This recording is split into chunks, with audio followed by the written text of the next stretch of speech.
The changelog is brought to you by Pusher, a hosted API that lets you quickly, easily, and securely add scalable real-time functionality to web and mobile apps.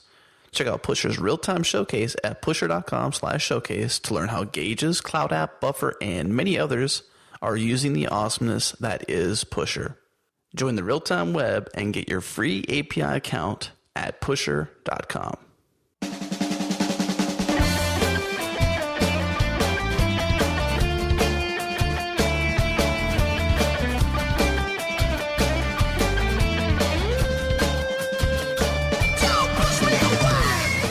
Welcome to the Changelog episode 0.7.4. I'm Adam Stakoviak. And I'm Wynn Netherland. This is the Changelog. We cover what's fresh and new and open source. If you found us on iTunes, we're also on the web at thechangelog.com. And we're also on GitHub, so head to github.com/explore. You'll find some training repos, some feature repos from our blog, as well as the audio podcast. And if you're on Twitter, we've said it before, stop following Changelog Show, follow the Changelog, because that's who we are. And I am Adam Stack. And I'm Penguin, Pengwynn. Fun episode this week. Talked about some open source typography with Micah Rich from the League of Moveable Type. We're both fanboys. Yeah, big fanboys. I was really encouraged by his passion for typography for one, but also open source and how that kind of bleeds into how he learns some of the technologies he knows about just by being able to play with open source technologies. I was impressed with his dev shops using Sinatra and Warden and some open source projects to build Lettercase, which we get into the show. So yeah. Well-rounded, well-talented individual, that Micah. He is. I hate to say it in a bad way, but I was surprised as well. I just expected him to be more of the designer side of open source, considering the League and all that. Want to send out another special thank you to Pusher app for backing this podcast. If you're not using Pusher to power your real-time interwebs, you should check it out. Powers such interfaces as Gauges and others. It's a really cool tool, and you'll have a lot of fun playing with Pusher. Join the real-time web. Fun episode. Should we get to it? Let's do it.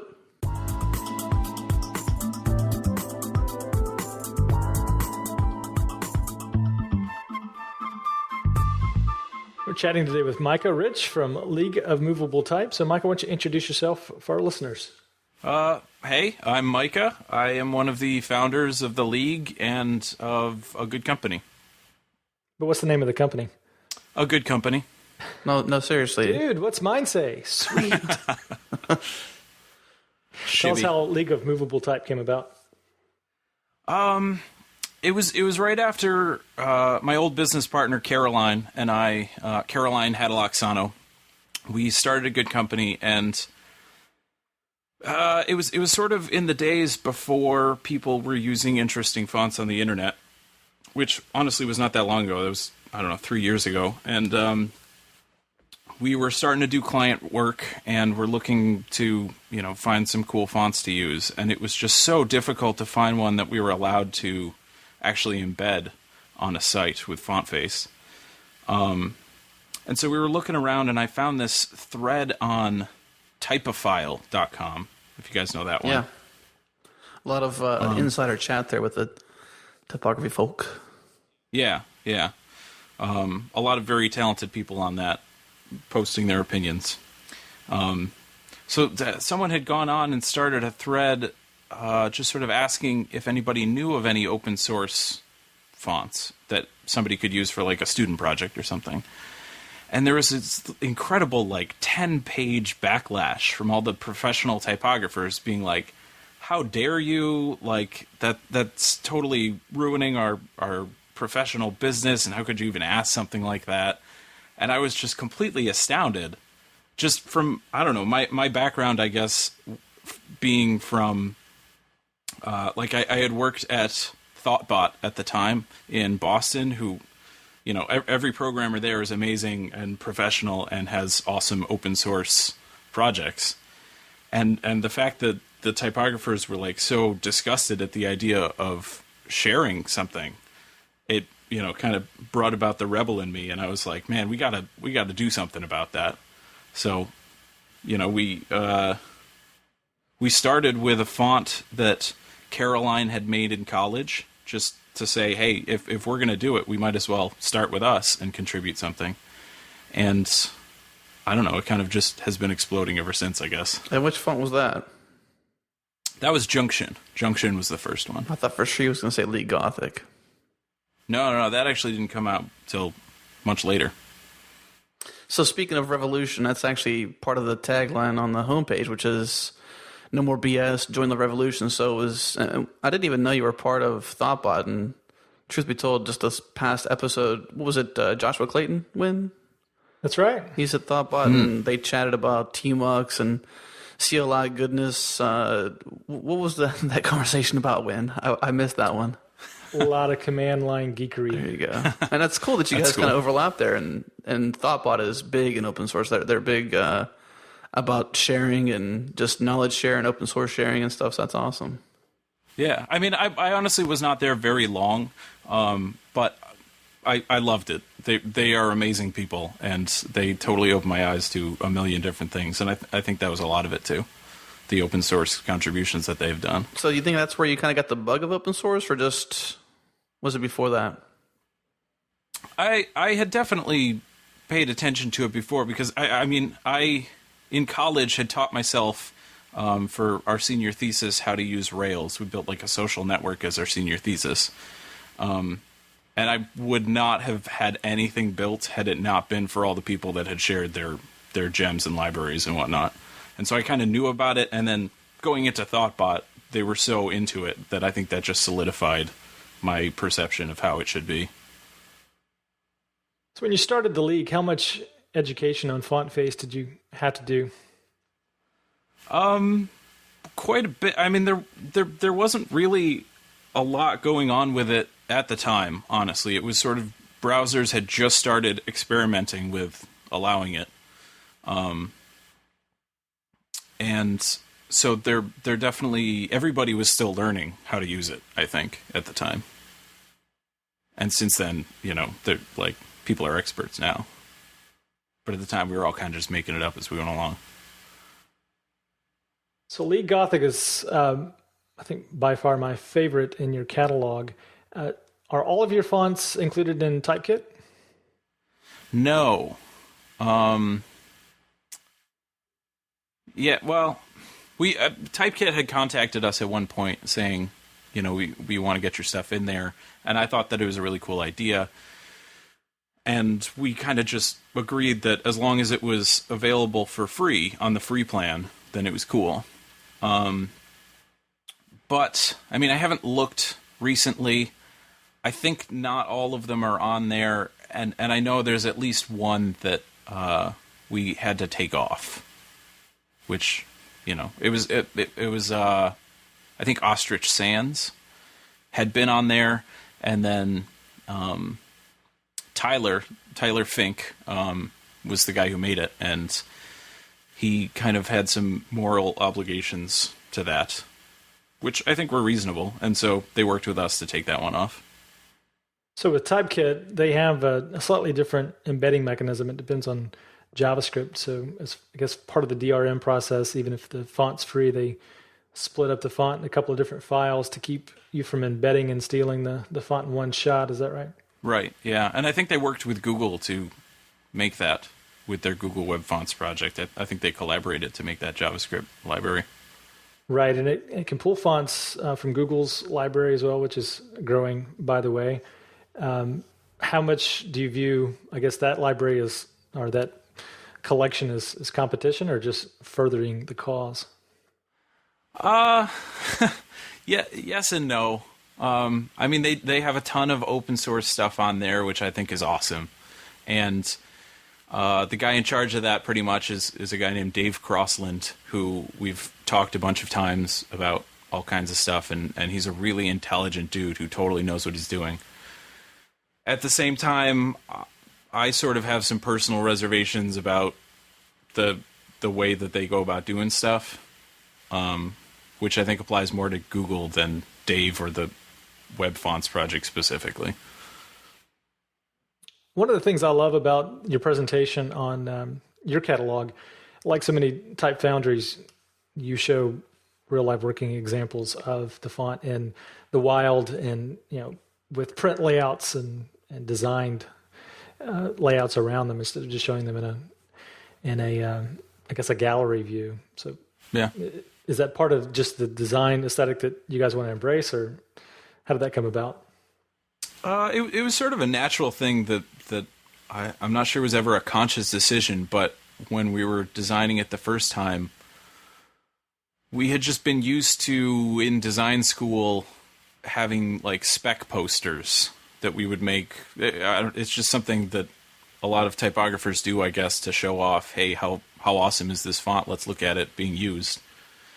And we just wanted to do that for our own stuff. And we kind of had some of that already, too, so we were like, hey, this looks really pretty. We should do that. And it turned out to be a really great thing. Like, I can't imagine not doing that at this point. I think it would look horrible.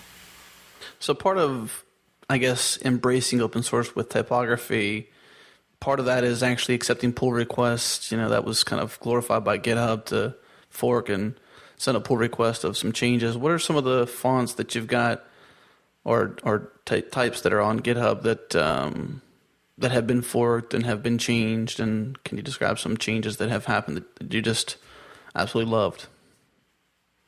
Yeah, honestly, that hasn't happened as much as I want yet, and that's kind of a crusade that I need to bring up more, I think, to people. But there have been, like, our two most popular, I think, have been Chunk and League Gothic. And for both of those, we got, I guess, pull requests from random people that we had never met, that we had no affiliation with, that had gone in and been like, hey, it was missing a bunch of extra characters. I threw those in. I fixed some of the kerning. Somebody once made an italic version of League Gothic, which I think is awesome, and I totally want to promote doing that more. I think that's most of what it's been so far, and I would love to, I don't know, try to. I think my goals for the future with the League are like to try to educate people on how to do stuff so that they can experiment and do crazier things than adding an italic version.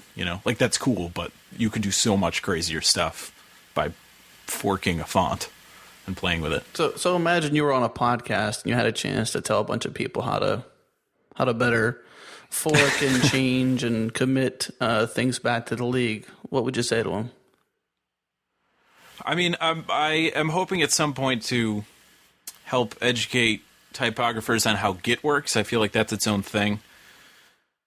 But, I think the main idea is that it's really not that hard to open up the source for these fonts and use them to see how they were made so that you can understand how kerning classes work and why someone has this many points in an N versus an O and that kind of stuff. And as for how to do it, I mean, research, how GitHub does pull requests and go do that. It's really not hard. You like go to our GitHub page, hit fork, and pull it to your computer, and then you can do whatever the heck you want with it. So I guess this is probably get into more typography than it is actual open source, but what are some of the tools that you use to manage the source of the fonts? There's only a couple tools, honestly. There's probably a handful. There's FontForge is the only open source one, and it's awful. I mean, much respect to the people who made it, but it's super old at this point. And I think on a Mac you still need like X11 to open it. If it were me trying to recommend somebody right now doing it, I would say go look up Glyphs app. I think it's glyphsapp.com. It's a super expensive program, which like professional typographers think, oh, it's nothing, it's super cheap because it's like $300. But I mean, professional typography is a crazy field, But you can get a demo and play with it, and that is the best, newest app that I have found by far. Is Glyphs app. Super cool. And you have a number of members. I guess you're calling them contributors, and you also have some supporting members. So I guess supporting members are people who have donated money, or what are they on this? I'm looking at the leagueofmovabletype.com/members, and I'm wondering what the people down at the bottom are about, the supporting members. Yeah, so contributors have always been what we called people who contributed a font or helped contribute to a font. And just a couple months ago when I was redesigning the site and integrating it with GitHub and all kinds of back-end technology stuff that I was excited about at the time, I figured I've been playing with a million different ideas for years on how to make money with the league without ruining the idealism and the purity of it. And I finally was just like, man, when I'm building all this back-end stuff, I should just let people donate if they want to. You know, like, it can be a completely voluntary thing. So I've decided to call them supporting members because I feel like they're, you know, they don't have a font that they can contribute, but they can still support us financially. So it's totally voluntary.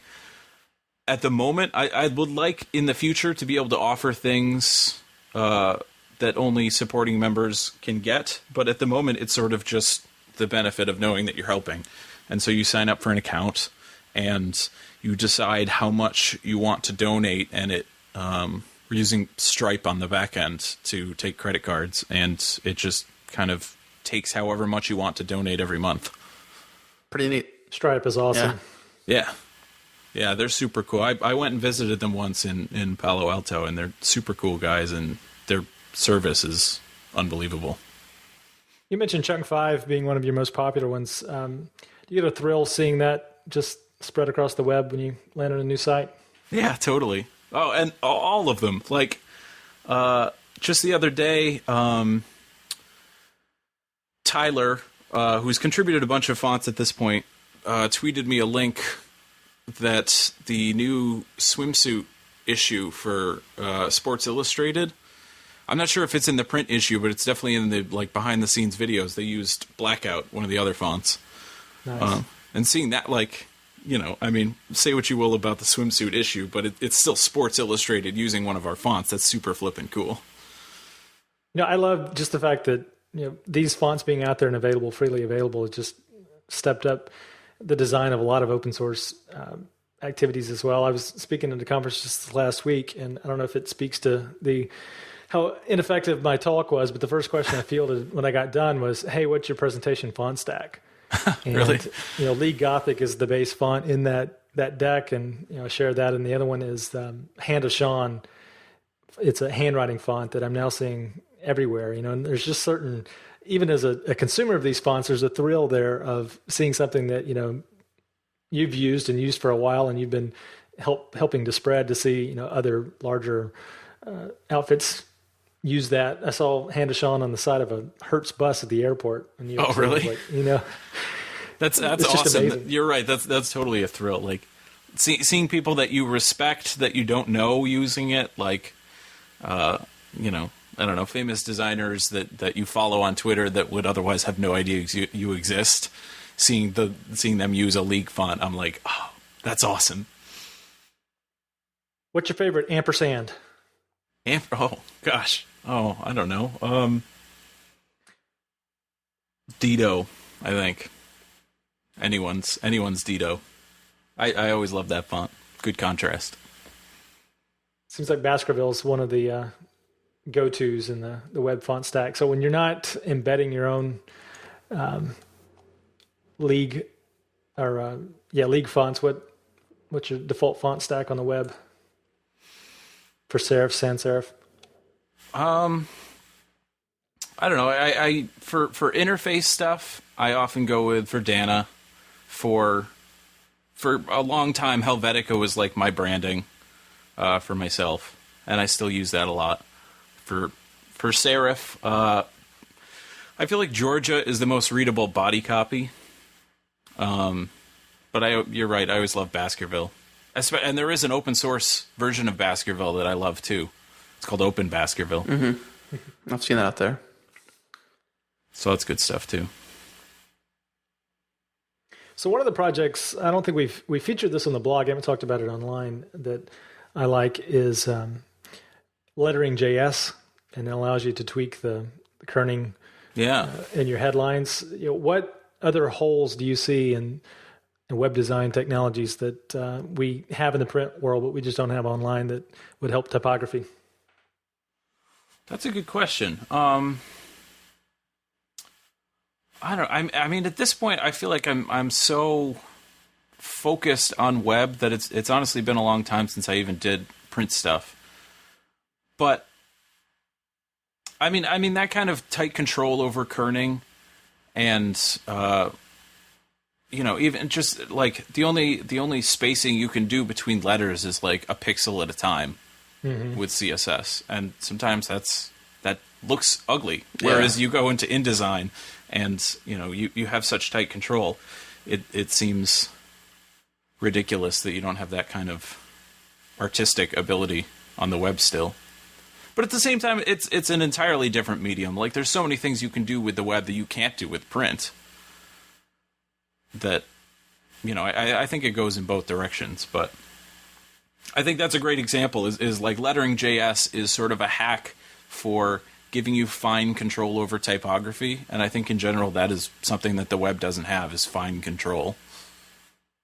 That's true. Who's got the best and the worst rendering engines as far as the browsers that you've seen, and seeing the same font and how they are rendered in different operating systems and browsers? Yeah, that totally kicked my butt, actually, with the League of Moveable type redesign, because I was trying to use some really beautiful embedded typography for the body copy, and I had to scrap it because Internet Explorer kicked my butt, and it looked awful on Internet Explorer and Windows.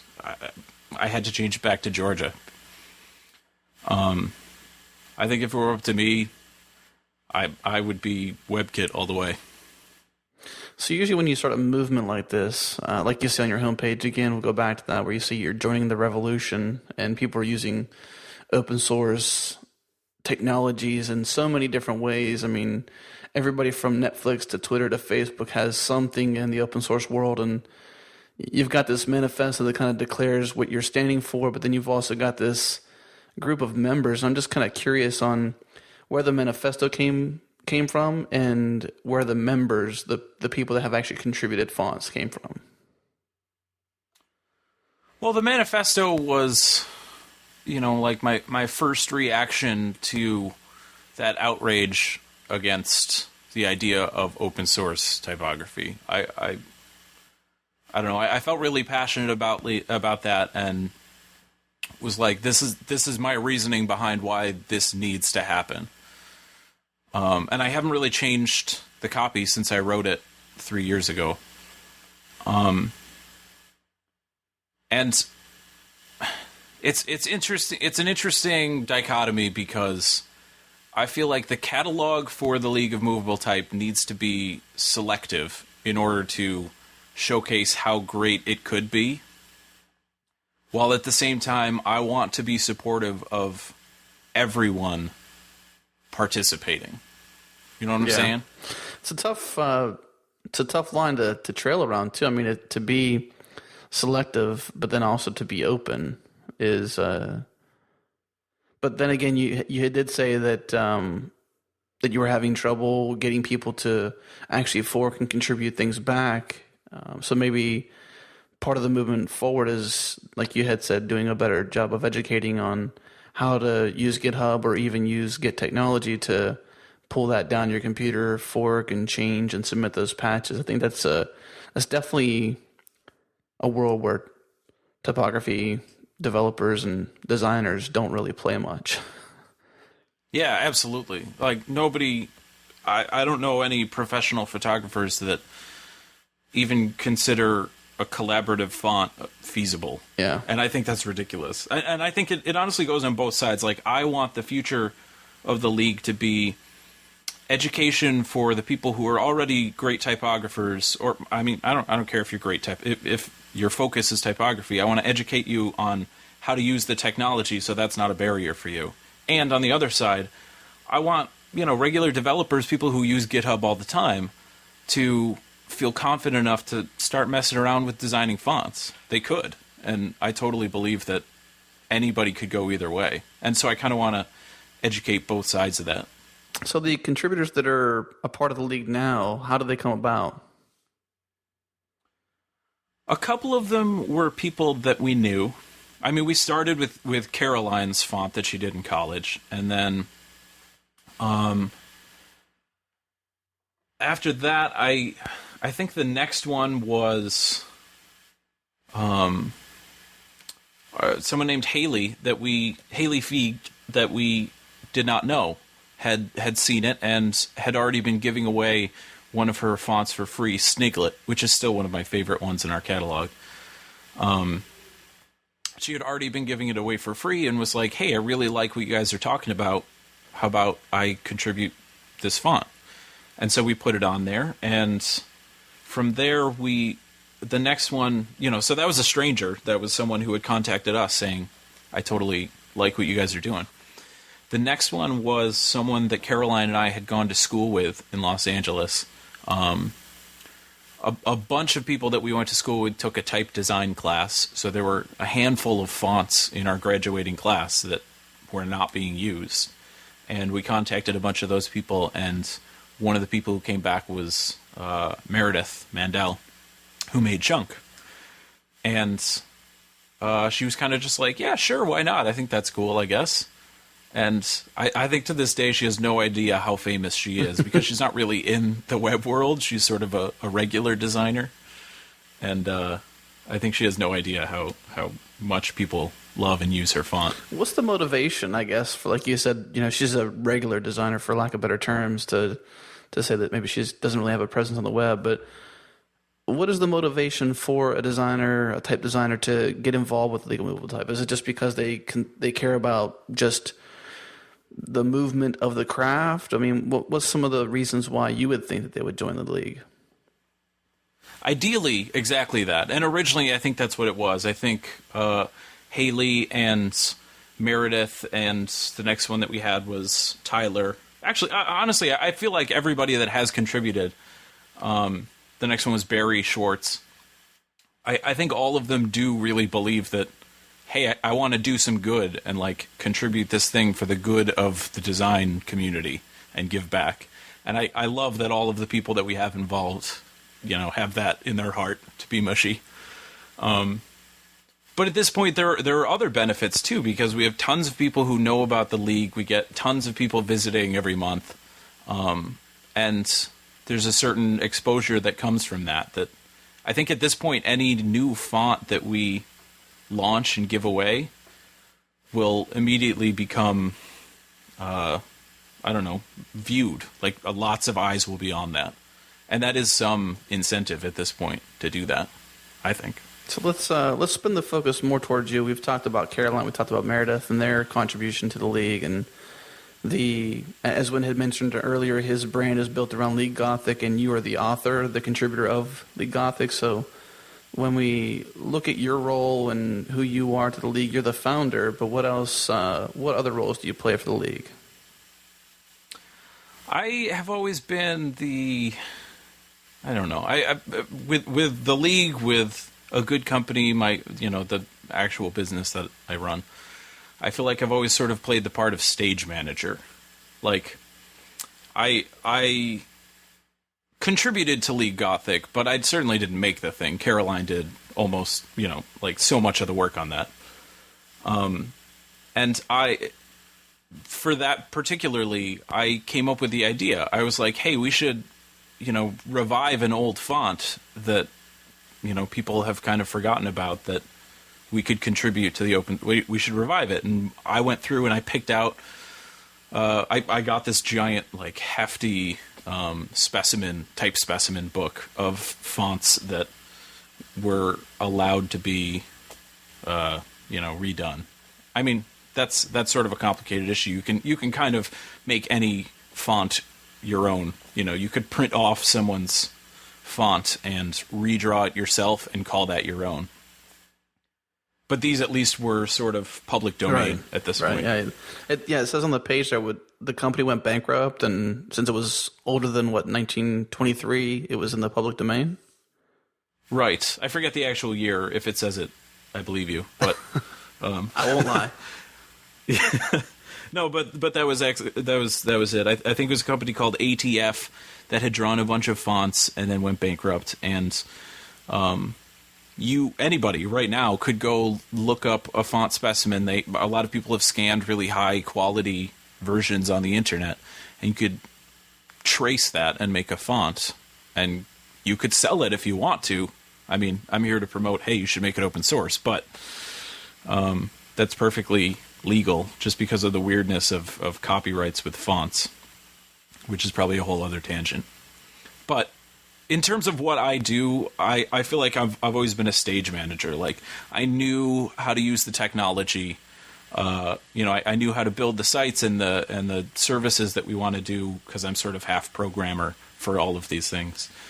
And I was an evangelist, like going out trying to talk to people and get them excited, and use my unending charm to try to convince them that this is a good cause. And so I was always sort of playing a bunch of different roles of actually building stuff and being a programmer, and then going out and doing interviews to try to get people up, and like writing. I wrote an article for .NET Magazine at one point, sort of saying, this is the cause and this is why you guys should stand up and be with us here.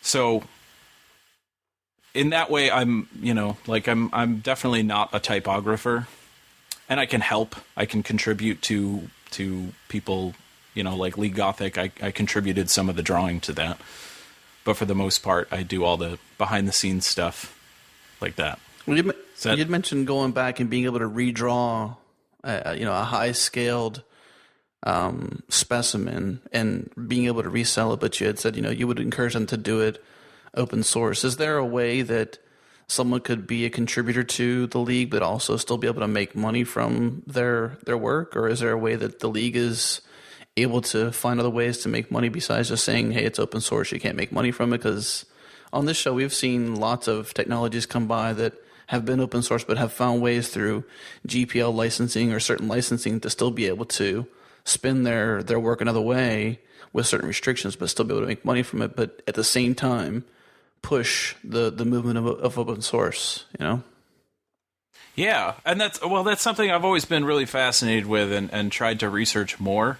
Because I hate money. I'm not really good with money.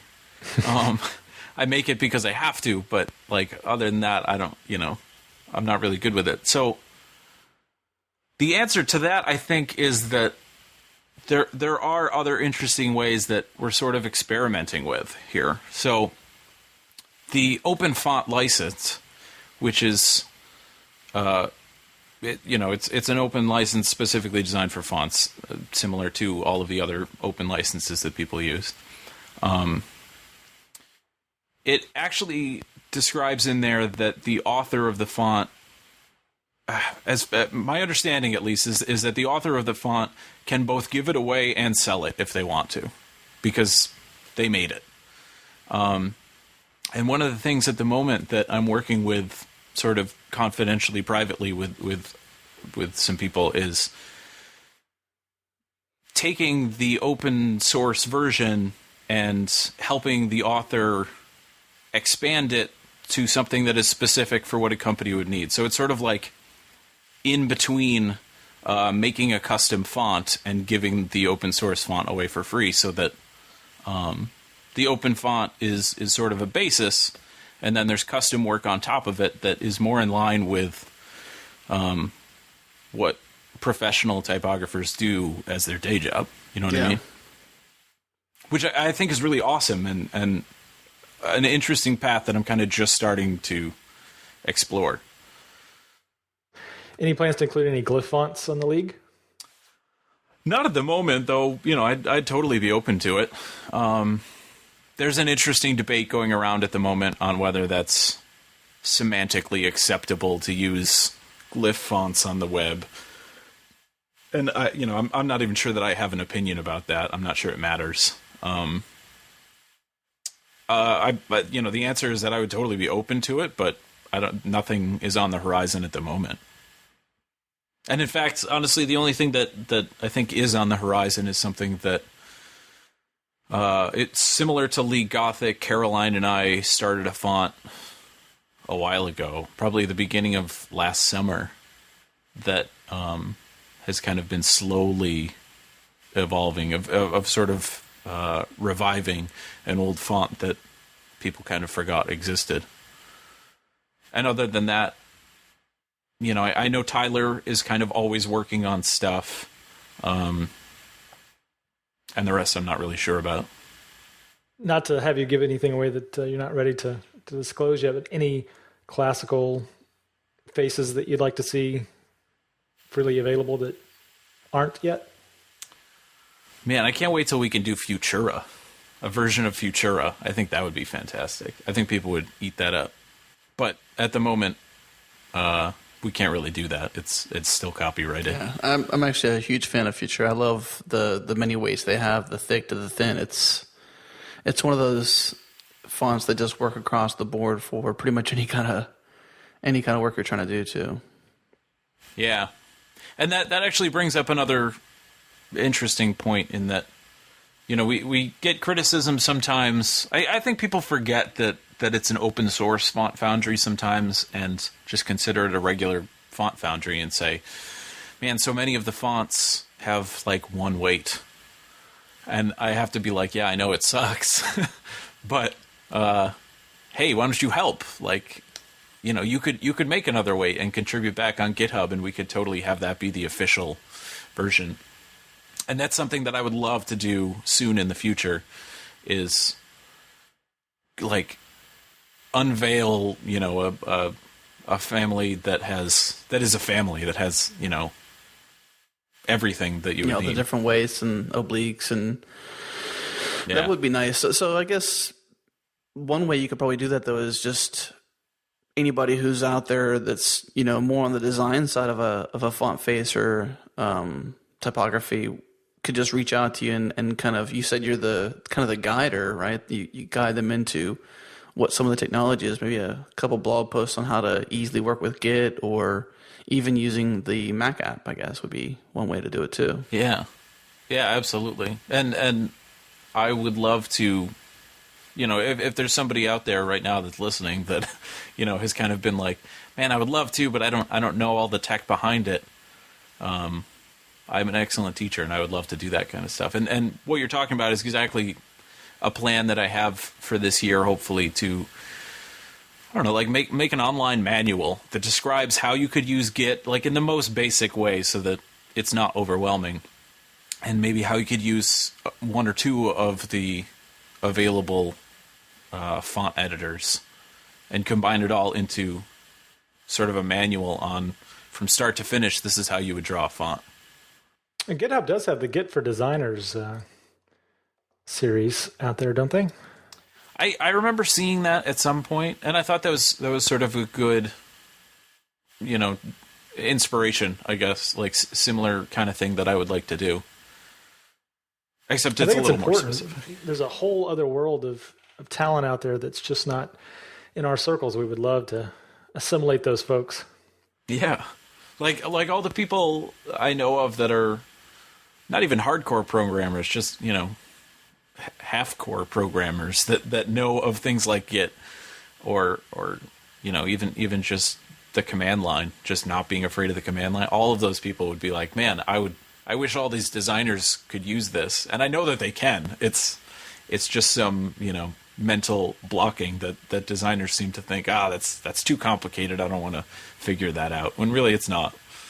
What's the degree of difficulty between a good headline font and a good body font? Because I'm thinking with body, you need, like you mentioned, multiple faces for emphasis, and also multiple styles for obliques. So how hard is it to execute a good headline font versus just a durable body font?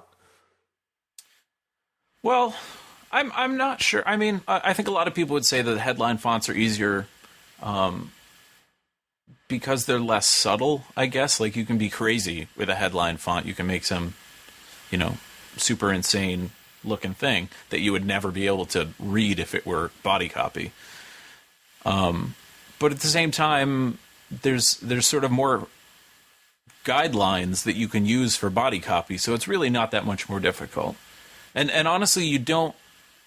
I mean, it's nice to have all of those styles, but you don't always need them. And that should not be a barrier, I think, to someone who's interested in making a body font.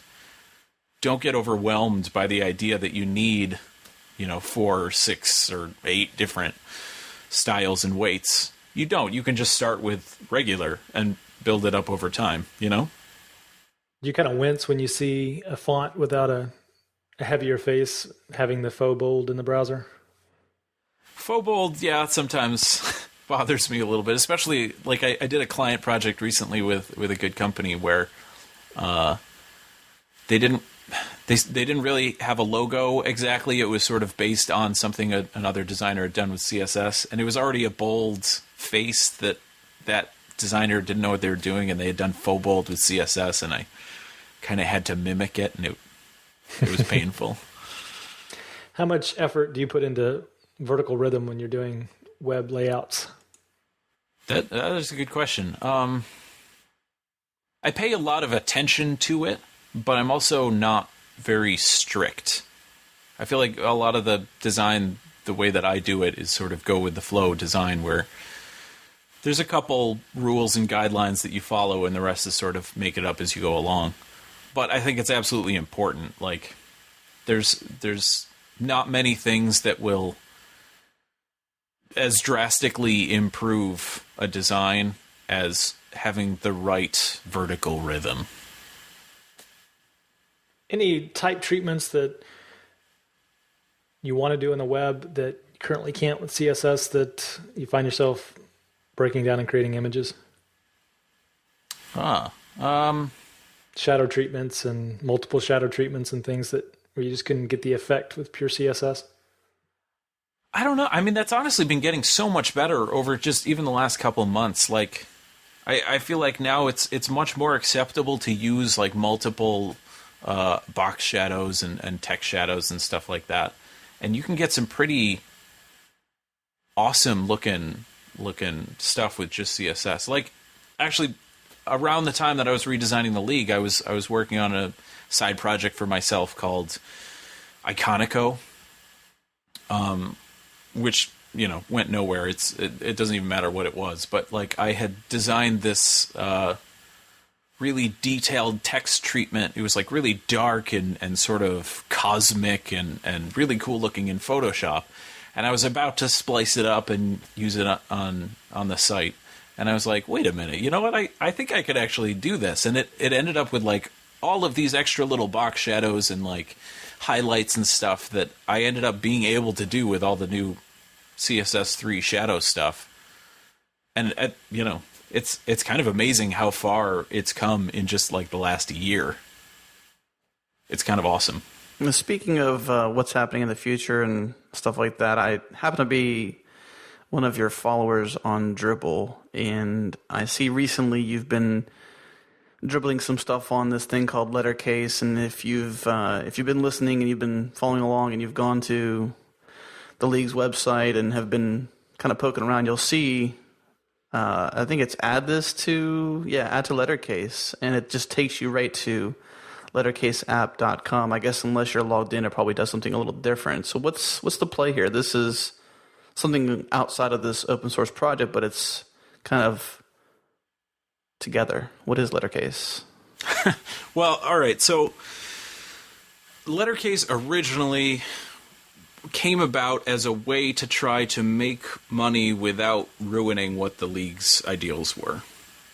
There was a big audience of designers who were really into the typography that came along with the League, and I was like, I don't have an idea at the moment of how to make money other than like advertising or something, which originally I really didn't want to do. And I was trying to find something kind of where the same audience would find something useful that they'd be willing to pay for. And one of the thorns in everyone's side is font management. Yeah. For every 100 designers, there's 80 different ways that people manage their fonts because nobody's made tools that are good. Well, I mean, that's a little harsh. Like, there's a couple really decent tools that to me just are not where we should be with that, because I think nobody wants to work on it.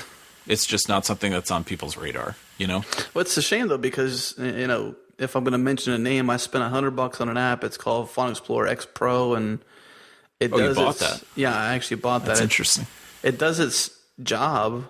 I only bought it because everything else sucked, and I wanted to at least buy something that was worthwhile, that if I bought it and it had some support, then it'd be okay. So to this day, I still have yet to get any support from them, and I've not had any issues with it. But at the same time, it doesn't really help me use my type any better than just selecting it myself. Like, there's nothing that helps me examine specimens of different families and look at different kerning and all these different things. So is this like the path that Lettercase is heading down, or is it just going to be the tagline that it says it's a bit more minimalist in font management?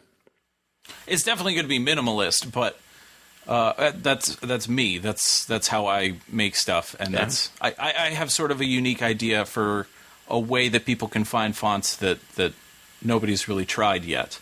But I think the reason that I feel like it'll actually work is because I want it to be a whole service, like more like a platform where, like, the way that it works is that there's a little Dropbox style application that runs in your menu bar that sort of syncs your folder with Lettercase's database online.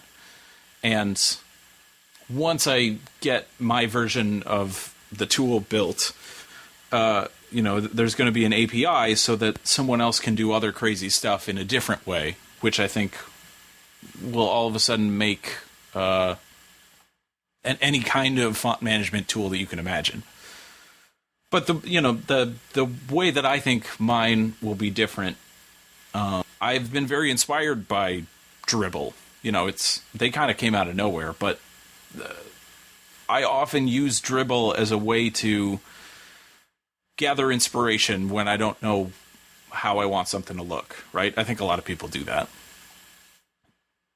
I wish it was a bit more like Pinterest, I guess, for designers, but there's some Pinterest-like qualities. You didn't mention that, but it made me think of just like organizing different thoughts and seeing things side by side and stuff like that. You kind of get a chance to do that with something like Pinterest. I think that's kind of something that Dribbble has allowed you to do by favoriting or whatnot, and it's kind of neat.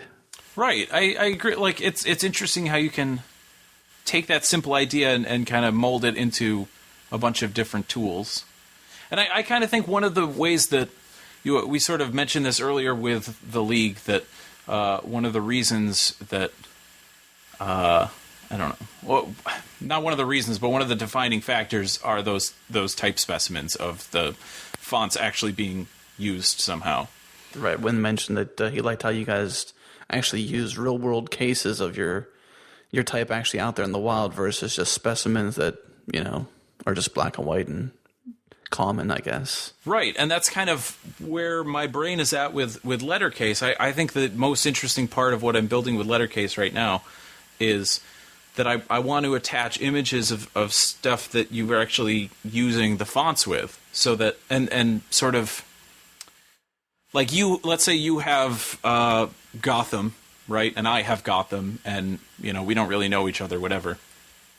You build some site. Well, you can't build a site with Gotham, but you design something with Gotham, and you upload an image of what you are designing with Gotham and attach it to the Gotham family that you have in your Lettercase. And when I have Gotham and I go on my Lettercase, it'll show me other people like you what you have done with Gotham, so that I can kind of look through this visual database of what other good designers have done with the same stuff I have to try to inspire me to use what I have in a different way, Right. So when you talk about Lettercase, then I guess since we're talking about open source, that's what the changelog is about. Right. What kind of open source technologies are you using to actually make Lettercase? Oh, pretty much all open source technologies. I mean, it's running on Sinatra, which I love. It's got there's sort of an old there's two open source libraries that I'm using to extract information from the fonts themselves, which is a surprisingly, unexplored a thing. I don't know that there hasn't been a lot of technology around extracting information from fonts, because fonts are actually really complicated on the inside. But there's two libraries that have been helping me to extract that information. There's actually, to build the API, I'm using something called Grape. If you guys are familiar with Grape. Yeah. Right, from NVIDIA? Grape is awesome. I love Grape. And Warden for, just basic user stuff. Like, it's basically more a collection of other open source stuff doing what I want it to do than it is me inventing stuff. Which is, that's exactly why I feel like open source is amazing, is because it lets somebody who, I started out not knowing how to program, and by using stuff that people had given away for free and shown me how they made it, I learn how to do it too. And that's exactly why I think typography should have the same, channel. So we normally close out the show by asking you your programming hero, but given your background, I'll ask you either programming or design hero. Oh, goodness. That one's tough to answer. Does that have to be open source related? No, not at all. All right. Well, if we're talking about just design and not perspective or mentality, so take that with a grain of salt, I would have to say that Hoffler and Furr Jones make some amazing, beautiful typography. That's about it, but they are very good at that. Certainly been fun for us to chat with you. We've been using fonts from the League for some time now, and hopefully we've turned some other folks on to how to spruce up their web typography. So thanks, Micah, for joining us.